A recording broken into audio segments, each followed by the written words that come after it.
So in this exercise 4.21,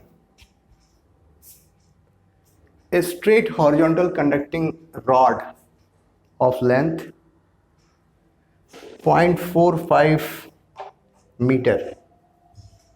So we have been given a rod and its length is 0.45 meter.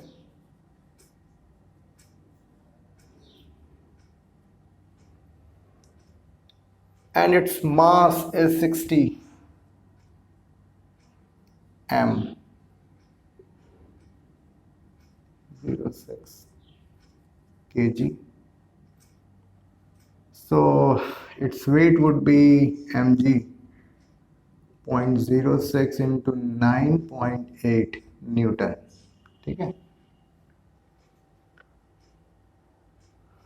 It is suspended by two vertical wires. ठीक है, यहां से connect कर दिया गया. A current 5 ampere, if a current 5 ampere is set up in the rod through wire. ठीक है, इस रॉड में हमने जो है करंट फ्लो कराया.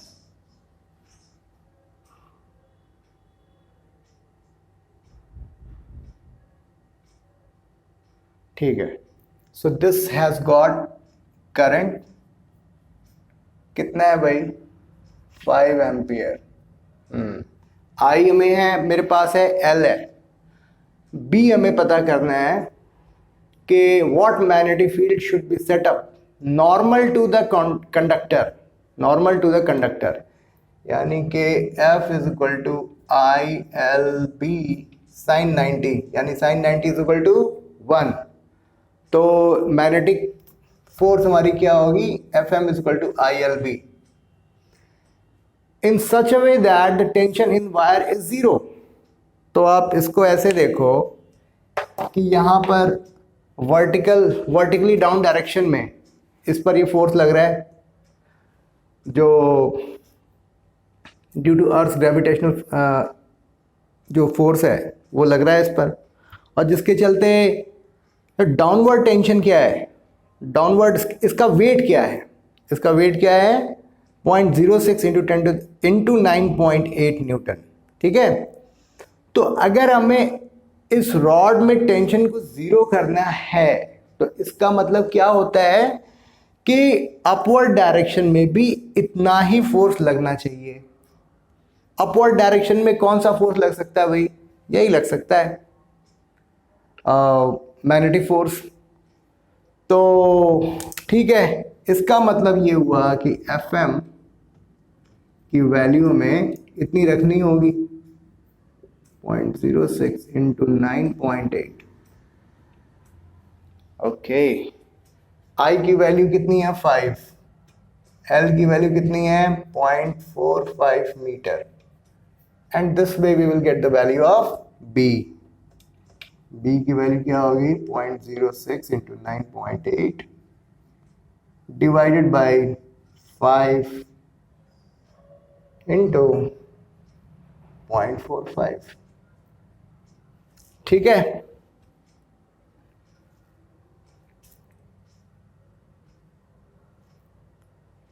ठीक है, तो इसकी वैल्यू आती है 0.26 टेस्ला आती है.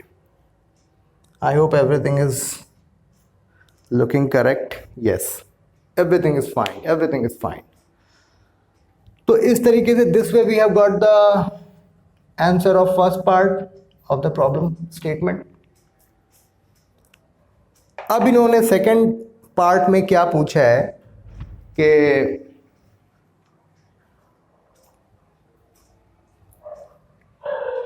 what will be the total tension in the wire if the direction of current is reversed. तो जो करंट की डायरेक्शन अगर रिवर्स कर देंगे तो force due to magnetic field जो होगी वो उसकी डायरेक्शन भी रिवर्स हो जाएगी. तो जो मैग्नेटिक फोर्स इस टेंशन के अपोजिट डायरेक्शन में लग रही थी अब उसी के डायरेक्शन में लगनी शुरू हो जाएगी। यानी कि इसका मतलब ये हुआ कि पहले in earlier case the direction of F M was like this, और इसका जो वेट था जो एम जी वो इधर था। अभी हमने जो करंट की डायरेक्शन को रिवर्स कर दिया है, तो अभी क्या हो जाएगा in second case, M G तो भाई इधर ही लगेगा हमेशा, चाहे जो भी हो जाए। तो एफ एम अब जो है इस डायरेक्शन में लगना शुरू हो जाएगा। All details remaining details are same, keeping remaining setup same. तो इसका मतलब ये हुआ कि एफ एम की वैल्यू हमने ऑलरेडी फाइंड आउट कर रखी है।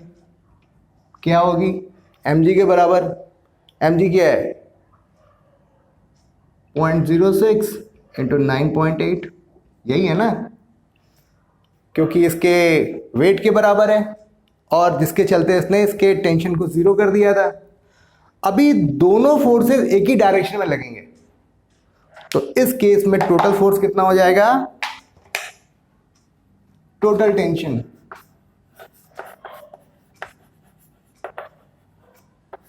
Twice of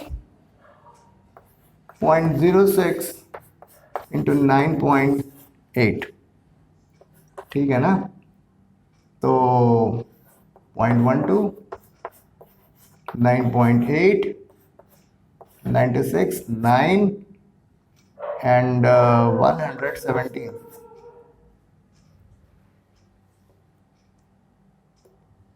108 8 and 9 117 and 1 2 and 3